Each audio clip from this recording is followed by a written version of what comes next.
Sénégal, nous avons deux champs gaziers. Un donc, qui nous appartient 100% et le deuxième que nous partageons avec la Mauritanie. Au 31 décembre, on a annoncé le first gaz. Il a été décidé donc d'utiliser une partie de ce gaz pour produire de l'électricité. Là, au niveau de ce mur derrière, vous aurez donc la centrale de Gandon. Donc ça, c'est la surface qui est réservée pour héberger la station de gaz.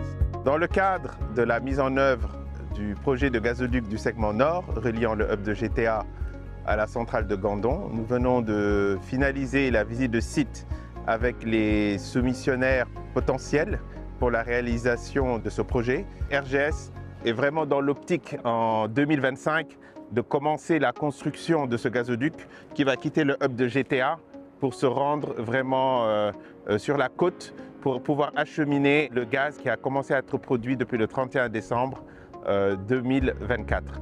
Nous sommes accompagnés bien sûr des autorités locales qui représentent donc le préfet aujourd'hui de Louga, qui nous accompagne dans toutes les activités de libération d'emprise, d'accompagnement social pour les populations dans le cadre de la mise en œuvre de ce projet, et notamment notre consultant qui est l'ingénieur pour la conception de ce projet. Nous avons deux objectifs phares au Sénégal, la réduction des coûts de l'électricité et l'accès à l'énergie universelle pour tous les Sénégalais. Et c'est vraiment un des projets très prioritaires que tout le monde suit de près et donc pour sa bonne réalisation. Pour nous qui suivons de très nombreux projets, on est extrêmement impressionnés par la rapidité d'exécution des équipes. C'est un projet compliqué.